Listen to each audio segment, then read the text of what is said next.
دنیاوی اعتبار سے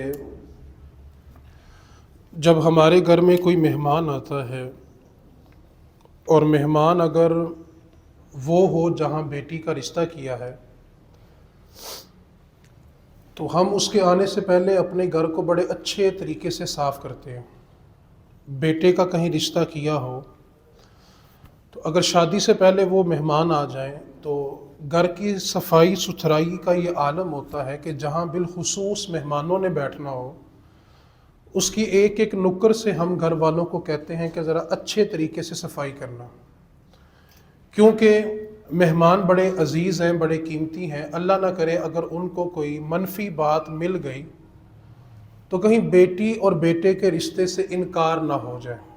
یہ ان مہمانوں کے پروٹوکول کی انتہا ہوتی ہے، اور اپنی استطاعت کے مطابق انسان اچھے سے اچھا کھانا ان کے لیے پیش کرتا ہے۔ اپنی پوری استطاعت استعمال کرنے کے بعد بھی پوچھ رہا ہوتا ہے آپ کو کچھ اور تو نہیں چاہیے، حالانکہ جو طاقت تھی وہ پہلے اس نے استعمال کر لیا، لیکن پھر پوچھ رہا کہ آپ کو کسی چیز کی ضرورت ہے، پھر پوچھتا اس سے۔ ایک یہ ہے دنیاوی مہمان جہاں پہ بچوں کا رشتہ کیا ہے۔ دوسرا، استاد جس نے اس کو دین پہ لگایا، یا وہ مرشد کامل جس نے اس کے دل میں دین کی محبت کو پیدا کیا، اگر وہ گھر آ جائیں تو پھر پروٹوکول کا انتہا جو ہے وہ بھی ایسا ہی ہوتی ہے کہ ہم اپنے گھر کا اچھے سے اچھا جو حصہ ہوتا ہے بیٹھنے کے لیے ان کے لیے مختص کرتے ہیں، اور اپنی استطاعت کے مطابق جو ہم کھانا اچھے سے اچھا انتظام کر سکتے ہیں وہ ان کو دیتے ہیں۔ دوسرا پہلو یہ ہے۔ تیسرا پہلو یہ ہے، جس نے ہمیں دین پہ لگایا، جس نے ہمارے دل میں دین کی محبت پیدا کی، یا جس نے بھی ہمارے لیے دین پہ چلنے کا رستہ آسان کیا ہوتا ہے، وہ ہمیں فون کرے کہ یار تمہارے شہر میں، تمہارے علاقے میں میرا ایک عزیز ہے، تو چند گھنٹوں کے لیے وہ تمہارا مہمان بنے گا تو ذرا اس کا خیال کرنا۔ یا جس مرشد کامل ہے اس کا فون آ جائے کہ میرا کوئی عزیز ہے اور وہ تمہارے گھر میں کچھ گھڑیاں آرام کرے گا تو ذرا اس کے کھانے پینے کا انتظام دیکھ لینا۔ تو بندہ نا اس مہمان کے دائیں بائیں آگے پیچھے گھومتا ہے، اور سوچ ایک ہوتی ہے کہ جب یہ مہمان واپس جائے تو کہیں جا کر میری شکایت نہ کر دے کہ آپ کے کہنے پہ میں گیا تو تھا لیکن مجھے عزت اور تعظیم نہیں ملی، پروٹوکول نہیں ملا، اس نے اچھی طرح ٹریٹ نہیں کیا، اچھی طرح ملاقات نہیں کی۔ تو بندے کو یہ خدشہ ہوتا ہے کہ کہیں میرا استاد، میرے مرشد، یا جس کے ہاں بھی بچے بچی کا رشتہ کیا ہوا، کہیں وہ ناراض نہ ہو جائے کہ ہمارا عزیز گیا تھا تو انہوں نے عزت نہیں کی۔ آپ دیکھتے ہوں گے جہاں بیٹی کا رشتہ کیا ہو، دولہے کی خالہ، ماسی، پھپھیاں، کوئی دور کے رشتے بھی آ جائے نا تو ان کا بھی بڑا خیال کرنا پڑتا ہے کہ کہیں جا کے یہی معاملہ گڑبڑ نہ کر دیں۔ تو بندہ ان کو بھی پروٹوکول دے رہا ہوتا ہے، حالانکہ دولہے کے ساتھ اس کا دوسرا تیسرا درجے کا رشتہ ہوتا ہے، لیکن اس کے باوجود ہم اس کو تعظیم دیتے ہیں کہ ہمارے لیے یہ ضروری ہے کہ ہم اس کی تعظیم کریں، کہیں جانے کے بعد یہ شکایت نہ کریں کہ میں گیا تھا تو مجھے عزت نہیں ملی۔ ایک یہ شعبہ ہے۔ دوسرا، یہ تھے وہ مہمان جو ہمارے تھے اور دنیا کے تھے، اور بھیجنے والے بھی انسان تھے۔ اب آپ نے اس جملے پر بڑی گہری توجہ فرمانی ہے۔ چند دن کے بعد جو مہمان ہمارے گھر آنے والا ہے نا، اس مہمان کو بھیجنے والی ذات میرے رب کی ہے۔ رمضان کس کا مہمان ہے جی؟ پھر بولے جی، اس نے آنا کس کی بارگاہ سے ہے اور جانا کس کی بارگاہ میں ہے؟ یار ہمیں ہمارا کوئی بڑا مہمان بھیج دے تو ہم اس کی بڑی تعظیم کرتے ہیں، اور جس کو بھیجنے والا خود رب ہو اور اس نے پلٹ کے بھی رب کی بارگاہ میں جانا ہو، تو پھر بتائیں جس طرح تعظیم ہم دنیا داروں کی کرتے ہیں اس سے بڑھ کے تعظیم رب کے مہمان کی ہونی چاہیے کہ نہیں ہونی چاہیے؟ اچھا مجھے یہ بتائیں کہ جب ہمارے مہمان آئیں تو صفائی مہمانوں کے بیٹھنے کے بعد شروع ہوتی ہے کہ ایک دن پہلے ہو جاتی ہے؟ کیوں جی؟ کہتے ہیں یار ہمارے مہمان بڑے خاص ہیں۔ وہ جو ان کے لیے کھانا پکانا ہوتا ہے وہ ان کے بیٹھنے کے بعد خریدا جاتا ہے یا ایک دن پہلے سے سامان جمع کرنا؟ بولے تو صحیح ذرا۔ آپ تو اس طرح پریشان ہو گئے جیسے تقریر کے بعد میں نے آپ کا مہمان بننا ہے. وہ آپ تو بولو یار, مہمان کا انتظام اس کے آنے کے بعد ہوتا ہے کہ پہلے ہوتا ہے؟ پھر بولیں جی. کیوں جی؟ کہ مہمان بڑا. تو مجھے اب بتائیں کہ رمضان آنے والا ہے, چند دن کا فاصلہ ہے. اللہ کرے اللہ ہمیں رمضان کی گھڑیوں میں سانس لینے کی توفیق عطا فرمائے, اور پھر رمضان کی برکتیں سمیٹنے کی بھی توفیق عطا فرمائے. آپ نے اس رمضان میں یہ دعا بڑے دل کے ساتھ کرنی, اللہ یہ جو تیرا مہمان ہمارے گھر آیا ہے نا, جب یہ رخصت ہو تو ہم سے راضی ہو کے رخصت ہو. اللہ اپنے مہمان کو ہم سے راضی کر دے. تو مجھے اب بتائیں کہ یہ جو رمضان آ رہا ہے, کہ اس کے آنے سے پہلے صفائی کرنی ہے کہ رمضان میں کرنی ہے؟ وہ جو کھانے پینے کا انتظام ہم اپنے مہمانوں کے لیے پہلے کرتے ہیں, اس کا رمضان میں کرنا ہے کہ پہلے کرنا ہے؟ اچھا چلے ایک بات اور بتائیں, وہ جو ہمارے گھر میں کسی کا شادی کا کوئی فنکشن ہو تو کپڑے ہم فنکشن والے دن خریدتے ہیں؟ میں نے کچھ مانگا تو نہیں آپ سے؟ کب خریدتے ہیں جی؟ کیوں جی؟ کہ وہ فنکشن ہمارے لیے بڑا. تو اب مجھے بتائیں, جو رمضان کا آخری عشرہ ہے وہ بازار کی شاپنگ کرنے کا کہ رب کو راضی کرنے کا؟ تو آپ نے اس سال ایک مہربانی تو یہ کرنی ہے کہ رمضان آنے سے پہلے پہلے انتظامات پورے کریں, تاکہ رمضان میں عبادت میں دل لگے. بہت سارے لوگوں کو بلا کیا ہوتا ہے, یار وہ آخری عشرہ آئے گا نا پھر دیکھ لیں گے. آخری عشرہ رمضان میں گھومنے کے لیے نہیں ہے. نبی پاک صلی اللہ علیہ وسلم جب آخری عشرہ آتا تھا نا, تو سیدہ اماں عائشہ الصدیقہ رضی اللہ تعالی عنہا فرمایا کرتی تھی, حضور اپنی کمر باندھ لیتے تھے, اور جب تک عید کا چاند نظر نہیں آتا تھا حضور کبھی لمبی نیند سوتے بھی نہیں تھے. 10 راتیں 10 دن حضور صرف اللہ کی بارگاہ میں حاضر رہتے تھے, کہ یہ گھڑی کا ایک ایک لمحہ جو بڑا قیمتی ہے. تو جس طرح ہم اپنے مہمان کی تعظیم کرتے ہیں, اس سے بڑھ کے کس کی تعظیم کرنی ہے جی؟ پھر بولیں جی ذرا جی. اچھا تعظیم ہے کیا, عزت ہے کیا؟ جو میرے ساتھی بڑے ہیں, بزرگ ہیں, میری بات کا اشارہ بھی سمجھ جائیں گے. آپ جانتے ہوں گے آج سے 15 سال 20 سال پہلے جیسے ہی رمضان کا چاند نظر آتا تھا, کھانے پینے کے جو سٹال ہوتے تھے وہ لگنے بند ہو جاتے تھے, کھانے پینے کی دکانیں بند ہو جاتی تھی. کسی گھر سے آپ کو گانے بجانے کی آواز ہے, ایون یہ جو چنگچی رکشے چلتے تھے ان میں بھی گانے بجانے نہیں لگتے تھے, اور لوگ احترام کرتے تھے. لیکن اب مسئلہ یہ ہے کہ رمضان بھی ہوتا ہے, موبائل بھی ہوتا ہے, لیکن ہم اس کو چھوڑتے نہیں ہیں. ایک مہربانی آپ نے یہ کرنی ہے کہ سب سے پہلے رمضان کا تقدس سیکھیں, رمضان کی تعظیم کیا ہے. اب تعظیم ہے کیا؟ ابھی میں آ رہا تھا تو اب مجھے باہر آواز آ رہی تھی کہ آپ روزے کا مقصد سن رہے تھے, کہ روزہ رکھنے کا بنیادی مقصد یہی ہے کہ بندہ متقی بن جائے, پرہیزگار بن جائے, گناہ چھوڑنے والا بن جائے. میں صرف ایک ہی مثال دوں گا اور اپنے موضوع پہ آگے بڑھ جاتا ہوں. ایک بندہ ڈاکٹر کے پاس جاتا ہے اور ڈاکٹر اس کو کہتا ہے کہ آپ لیبارٹری میں جائیں اور یہ والا ٹیسٹ کروائیں. اگر آپ اس مثال کو سمجھ جائیں گے تو آپ کو رمضان کے روزے کا مقصد سمجھ آ جائے گا. اب ڈاکٹر نے اس کو کہا کہ آپ نے لیبارٹری سے یہ ٹیسٹ کروانا. اس نے ٹیسٹ کروایا, رپورٹ آئی, تو رپورٹ کے اندر ایک مرض ڈائیگنوز ہوا, اس مرض کی تشخیص ہو گئی.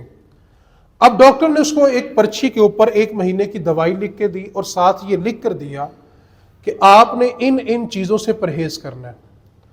اب اس نے کیا کیا کہ پورا مہینہ دوائی وقت پہ کھائی, جیسا ڈاکٹر نے کہا تھا ویسا ہی کیا. لیکن جن چیزوں سے بچنے کے لیے ڈاکٹر نے کہا تھا اس نے پرہیز نہیں کیا. تو آپ ایمانداری سے فیصلہ کریں کہ مہینے بعد جب وہ دوبارہ ٹیسٹ کروائے گا تو طبیعت ٹھیک ہوگی؟ دوائی میں شک ہے, ڈاکٹر میں شک ہے, رپورٹ میں شک ہے, دوائی کی تاثیر میں شک ہے, لیکن اس کا مرض اس لیے ٹھیک نہیں ہوا کہ جن چیزوں کو چھوڑنا تھا اس نے چھوڑا. اسی طرح کتاب اللہ میں شک نہیں ہے, اللہ کے قرآن میں شک نہیں ہے, اللہ کے فرمان میں شک نہیں. اللہ نے فرما دیا کہ روزہ رکھو تو متقی بنو گے, تو بندہ بنتا ہے. لیکن سوال یہ پیدا ہوتا ہے کہ ایک بندے نے 40 برس 50 برس روزے رکھے, لیکن جب ہم اس کی حقیقی زندگی کا جائزہ لیتے ہیں تو 50 سال رمضان گزارنے والا بھی متقی نہیں بنا. حالانکہ کتاب اللہ میں شک نہیں, اللہ کے فرمان میں شک نہیں, روزے کی تاثیر میں شک نہیں ہے, لیکن وجہ وہی ہے کہ جیسے اس نے پرہیز نہیں کیا تھا نا, اس نے بھی 50 برس روزے رکھے لیکن پرہیز نہیں کیا. پرہیز کیا نہیں کیا؟ مدینہ المنورہ کی فضا ہے، رسول رحمت صلی اللہ علیہ وسلم نے حکم دیا کہ آج اہل مدینہ سارے روزہ رکھیں گے اور جب تک میرا پیغام نہ آئے افطاری نہیں کریں گے۔ اب اہل مدینہ نے روزہ رکھا، افطار کا وقت قریب تھا کہ ایک صحابی حاضر ہوئے، عرض کی اللہ کے محبوب، مدینے میں 2 عورتیں ایسی ہیں جو شرم کے باعث آپ کی مجلس میں حاضر نہیں ہو سکی، روزہ انہوں نے آپ کے حکم پہ رکھا ہے لیکن اب وہ افطاری کی اجازت مانگ رہی ہیں۔ رسول رحمت فخر دو عالم خاتم النبیین صلی اللہ علیہ وسلم نے فرمایا کہ جا کر ان سے کہہ دو کہ وہ کس چیز کی اجازت مانگتی ہیں، روزہ تو وہ کب کا کھول چکی ہیں۔ اب صحابی رسول نے پیغام لیا، ان عورتوں کے پاس گئے اور جا کے کہا کہ نبی پاک صلی اللہ علیہ وسلم نے فرمایا ہے کہ تم کس چیز کی اجازت مانگ رہی ہو، روزہ تم صبح کا کھول چکی ہو۔ اب ان عورتوں نے رونا شروع کر دیا، آہو بکا کی، اور قسم کھائی کہ ہم نے واللہ صبح سے نہ کچھ کھایا ہے نہ پیا ہے اور اپنے خاوند کے قریب بھی نہیں گئی، تو پھر ہمارا روزہ کیسے ختم ہو گیا۔ اب صحابی رسول نے پیغام لیا، پھر محبوب کائنات کی بارگاہ میں حاضر ہوئے تو عرض کرنے لگے اللہ کے محبوب، وہ قسم کھا رہی ہیں کہ ہم نے صبح سے کچھ کھایا نہیں، کچھ پیا نہیں، اپنے خاوند کے قریب بھی نہیں گئی، تو پھر ہمارا روزہ کیسے ختم ہو گیا۔ نبی پاک صلی اللہ علیہ وسلم نے حکم دیا کہ ان دونوں کو بارگاہ میں پیش کیا جائے۔ اب دونوں عورتیں حاضر خدمت ہوئی تو نبی پاک صلی اللہ علیہ وسلم نے 2 مٹی کے پیالے منگوائے اور دونوں عورتوں کو ایک ایک دیا، اور ساتھ حکم ارشاد فرمایا کہ اپنے حلق میں انگلی اتارو اور کہہ کرو۔ جب انہوں نے کہہ کی تو خون کے لوتھڑے اور ساتھ چھوٹے چھوٹے انسانی گوشت کے لوتھڑے نکلے۔ انہوں نے پیالے پھینکے اور چیخو پکار کرنے لگی اور کہنے کہ واللہ ہم نے کسی انسان کا گوشت نہیں کھایا۔ نبی پاک صلی اللہ علیہ وسلم فرمانے لگے کیا تو نے اللہ کا قرآن نہیں پڑھا؟ اللہ فرما رہا ہے اَن یَأْکُلَ لَحْمَ أَخِیہِ مَیْتًا فَکَرِہْتُمُوهُ، کہ جب تم اپنے مسلمان بھائی یا بہن کی غیبت کرتے ہو تو گویا ایسا ہے کہ تم اپنے مردہ بھائی کا گوشت کھا رہے ہو۔ یہ جو مردہ بھائی کا گوشت اللہ نے قرآن میں کہا نا میتن اخی، اس جملے پہ توجہ کریں۔ دین کا مزاج بھلا کیا ہے کہ میت کو غسل بھی وہ بندہ دے جس کے ہاتھ نرم ہو، وہ سخت ہاتھ سے نہ پکڑتا ہو، یہ دین کا مزاج ہے۔ یار دین انسان کی اتنی تعظیم مرنے کے بعد کر رہا ہے کہ سخت ہاتھ بھی اس کو نہ لگائے جائے، اور تصور کریں مردہ بھائی ہے اور اس کا گوشت کاٹ کے کھایا جائے، زندہ بندے کو زخم دیا جائے۔ اور مردے کی تعظیم کا عالم یہ ہے کہ نبی پاک صلی اللہ علیہ وسلم قبرستان سے گزر ہوا تو دیکھا کہ ایک شخص قبر سے ٹیک لگا کے بیٹھا ہوا ہے، فرمایا قبر کی ٹیک چھوڑ دو، تم نے قبر کو ٹیک لگائی ہے، تمہاری ٹیک سے قبر میں مردے کو اذیت ہو رہی ہے۔ میت کا پروٹوکول یہ ہے کہ آپ اس کی قبر کے اوپر بھی قدم نہیں رکھ سکتے، اس کو ٹیک لگا کے نہیں بیٹھ سکتے، اس سے بھی مردے کو اذیت ہوتی ہے۔ اور اگر مردے کا جسم نوچ نوچ کے کاٹ کاٹ کے کھایا جائے، اور ایک حدیث پاک آپ توجہ سے سنیں، مجھے آپ بتائیں کسی بندے پہ آپ کو یقین ہو جائے کہ یہ بندہ زانی ہے، یہ زنا کرتا ہے، آپ اپنے گھر کے دروازے کے باہر اس کو کھڑا ہونے دیں گے؟ آہستہ بولیں آپ کو نظر لگ جائے گی، پھر بولیں جی ذرا، گلی کی نکر میں اپنے بچوں کو اس کے ساتھ، اچھا اتنا ڈر ہے کہ زانی بندے کے ساتھ ہمارا بچہ گیا تو کہیں خراب نہ ہو جائے۔ میرے نبی نے فرمایا غیبت کرنا زنا سے بڑا جرم ہے، اور غیبت کرنے والے کو ہم کہتے ہیں داسوں نے اور کی کیا سی، اچھا پھر انہیں اور کی کیا سی۔ زانی بندہ گلی میں نظر نہ آئے اور غیبت کرنے والا ہم پاس بٹھاتے ہیں۔ میرے نبی نے فرمایا کہ جب شیطان اس کی زبان پہ شہد لگاتا ہے نا تو اس لیے سننے والے کو غیبت بڑی اچھی لگ رہی ہوتی ہے۔ اب حضور فرما رہے ہیں کہ تم نے مردہ بھائی کا گوشت کھایا جس کے سبب تمہارا روزہ نہیں رہا۔ آپ مجھے بتائیں ایک بندے نے 40 برس روزہ رکھا لیکن صرف پیٹ کا رکھا، نتیجہ کیا نکلا؟ 40 برس بعد بھی وہ متقی نہیں بنا۔ ڈاکٹر پہ شک نہیں ہوتا، دوائی پہ شک نہیں ہوتا، بندہ پرہیز نہیں کرتا۔ اسی طرح کتاب اللہ میں اللہ کے فرمان میں شک کی گنجائش بھی نہیں ہے، لیکن روزہ رکھنے کے بعد متقی اس لیے نہیں بنے کہ ہم نے ان چیزوں کو نہیں چھوڑا جس کا حکم رب رسول نے دیا تھا۔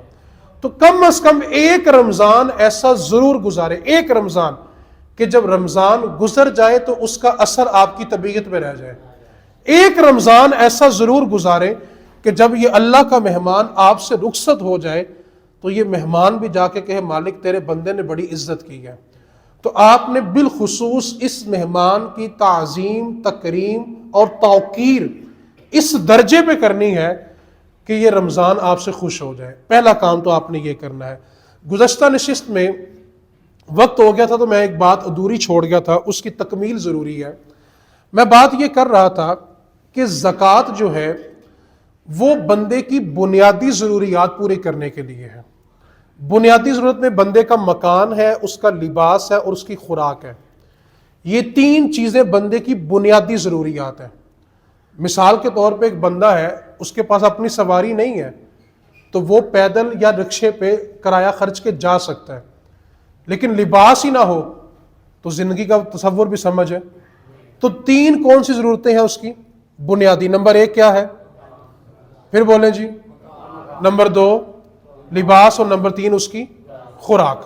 یہ تین چیزیں انسان کی بنیادی ضرورت ہے۔ اب جو بندے ہیں، ہم ایک جملہ آج کل مارکیٹ میں بڑا سنتے ہیں، کئی سالوں سے سن رہے ہیں، جی آپ نے زکوٰۃ کا کیا کیا؟ تو جواب ملتا ہے جی وہ ہمارے علاقے میں خاندان میں یتیم بچی تھی تو ہم نے اس کی شادی کا اہتمام کر دیا۔ بہت اچھی بات ہے، بڑا اجر کا کام ہے، کرنا چاہیے، لیکن میں چند چیزوں کی نشاندہی کرنا چاہتا ہوں۔ زکوٰۃ فرض کرنے کا مقصد یہ تھا کہ بندوں کی بنیادی ضروریات کو پورا کیا جائے، ان کے لباس کا خیال کیا جائے، ان کی خوراک کا انتظام کیا جائے اور ان کے لیے رہائش کا انتظام کیا جائے۔ یہ زکوٰۃ کا بنیادی مقصد ہے۔ اب جو لوگ اپنی زکوٰۃ کو یتیم بچیوں کی شادی پہ خرچ کرتے ہیں، ان سے میں چند گزارشات چند لمحوں میں کرنا چاہتا ہوں۔ پہلی بات یہ ہے، زکوٰۃ کے پیسے سے آپ نے جس کی شادی کی ہے، سب سے پہلے آپ کو یہ دیکھنا پڑے گا کہ اس پہ زکوٰۃ لگتی بھی ہے کہ نہیں لگتی، کیونکہ زکوٰۃ لینے کے لیے یتیم ہونا ضروری نہیں ہے، مستحق ہونا ضروری ہے۔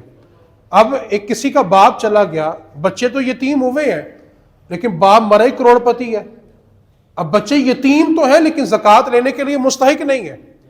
اسی طرح بیوہ ہونا بھی ضروری نہیں ہے، شوہر چلا گیا، اب بیوہ تو عورت ہو گئی ہے لیکن وہ لاکھ پتی تھا، اس کے لیے لاکھوں کا مال چھوڑ گیا ہے، اب عورت بیوہ تو ہے لیکن زکوٰۃ کی مستحق نہیں ہے۔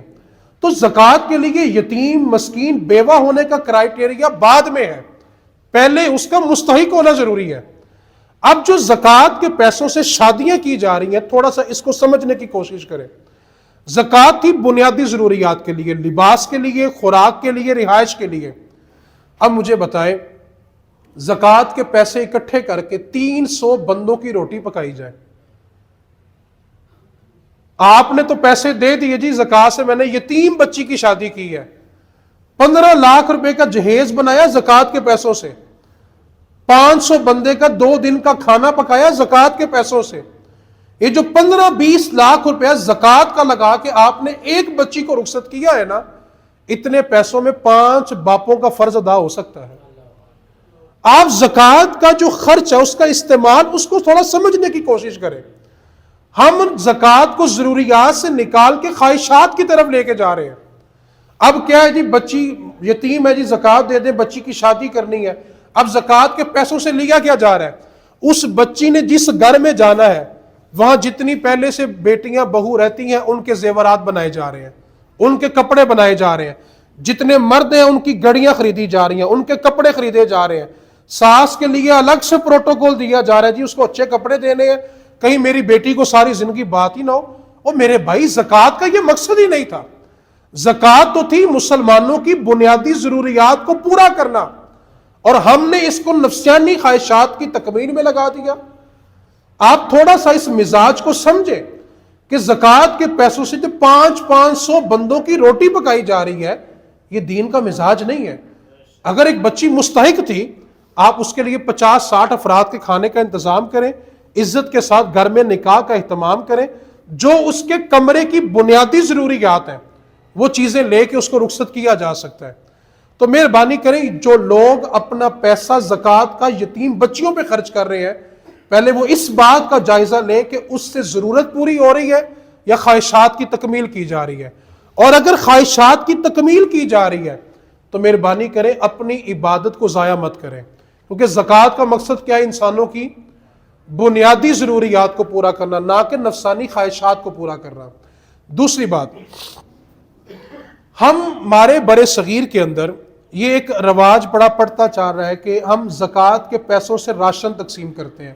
اچھی بات ہے، کھانا کھلانا اچھا کام ہے، لیکن میں آپ سے ایک سوال پوچھنا چاہتا ہوں آپ نے ایک گھر کو 20,000 روپے کا راشن لے کے دے دیا، وہ 20,000 کا راشن زیادہ سے زیادہ کتنا عرصہ استعمال ہوگا جی؟ بولے تو صحیح یار، 1 مہینہ، 40 دن بس۔ لیکن اگر میں آپ کو زکوٰۃ استعمال کرنے کا تھوڑا سا طریقہ سمجھا دوں، آپ نے 20,000 کا راشن لے کے دیا نا ایک گھر والے کو، اس نے 15 20 30 دن کھا لے گا، اس کے بعد دوبارہ زیرو پہ آ جائے گا۔ کباڑ خانے میں جائیں، وہاں سے 10 سے 15,000 کی اچھی ریڑھی مل جاتی ہے، اور اس کے اوپر 10,000 کا پھل رکھوا دیں، اور آپ کی تحقیق بھی ہو کہ یہ بندہ محنت کرنے والا ہے، مشقت کرنے والا ہے، لیکن وسائل کی وجہ سے محروم ہے، تو آپ مہربانی کریں اس کو 1 مہینے کا راشن نہ دیں، بلکہ اپنے اس مسلمان بھائی کو اس کے قدموں پہ کھڑا کرنے کی کوشش کریں۔ آپ راشن دیں گے، مہینے بعد ختم ہو جائے گا، لیکن اگر آپ اس کے گھر کا چولہا جلانے کا انتظام کریں گے نا، تو وہ ساری زندگی کمائے گا بھی، بچوں کو رزق حلال کھلائے گا بھی۔ اور آپ یہ اب راشن کا نظام شروع ہوا، ورنہ فقہا نے کتابوں میں لکھا ہے اگر کوئی کاروباری بندہ کاروبار میں نقصان کر بیٹھے، مقروض ہو جائے اور اس پہ زکوٰۃ لگتی ہو، تو محلے کے غریبوں میں زکوٰۃ تقسیم کرنے سے بہتر ہے کہ اس کاروباری بندے کو سٹینڈ کیا جائے۔ کیوں؟ آپ غریب کو راشن دیں گے، وہ 1 مہینہ کھائے گا، اور اگر آپ کاروباری بندہ سٹینڈ کر دیں گے تو ایک بندہ 20 گھروں کا چولہا جلا دے گا۔ تو آپ دین اسلام کے مزاج کو سمجھیں۔ ہم نہ آرے کی تصویر ہونی چاہیے، راشن ہونا چاہیے، ٹھیک ہے، میں منع نہیں کر رہا، جس کو کھانے کی حاجت ہے اس کے گھر میں اگر ایک وقت کا کھانا بھی نہیں ہے، آپ ضرور اس کو کھانا پہنچائیں، لیکن کوشش کریں کہ کوئی ایک بندہ، اگر آپ 1 سال ایک بندہ سٹینڈ کر دیں، اور اللہ نے اگر آپ کو 40 سال زندگی دی زکوٰۃ بانٹنے کے لیے، اور اگر آپ 40 گھروں کا چولہا جلا کے دنیا سے جائیں گے نا، آپ یقین کریں آپ کی اولاد آپ کے لیے پڑھے نہ پڑھے، جب اس کے بچے روٹی کھاتے ہوں گے نا، قبر میں ٹھنڈ ضرور پڑے گی۔ تو آپ تھوڑا زکوٰۃ کے استعمال کا جو مزاج دین ہے نا، اس کو سمجھنے کی کوشش کریں۔ زکوٰۃ بنیادی ضروریات کے لیے، خواہشات کے لیے نہیں ہے۔ یہ جو یتیم بچیوں کی شادی 20 لاکھ کی زکوٰۃ کے پیسوں سے ہو رہی ہے، اس پہ توجہ کریں۔ آپ مجھے بتائیں 20,000 کا لہنگا ہو دلہن کا، تو شادی ہوتی ہے کہ نہیں ہوتی؟ بولو تو صحیح یار۔ اور اگر زکوٰۃ کے پیسوں سے لاکھ روپے والا لے لیا جائے، تو تھوڑا سا اس مزاج کو سمجھنے کی کوشش کریں، مدد کریں، لیکن دیکھیں آپ بنیادی ضروریات پوری کر رہے ہیں کہ ان کی خواہشات کی تکمیل کر رہے ہیں۔ تو برائے کرم ان باتوں پہ توجہ کریں۔ اللہ کریم ہمیں عمل کی توفیق عطا فرمائے۔ وما علینا الا البلاغ المبین۔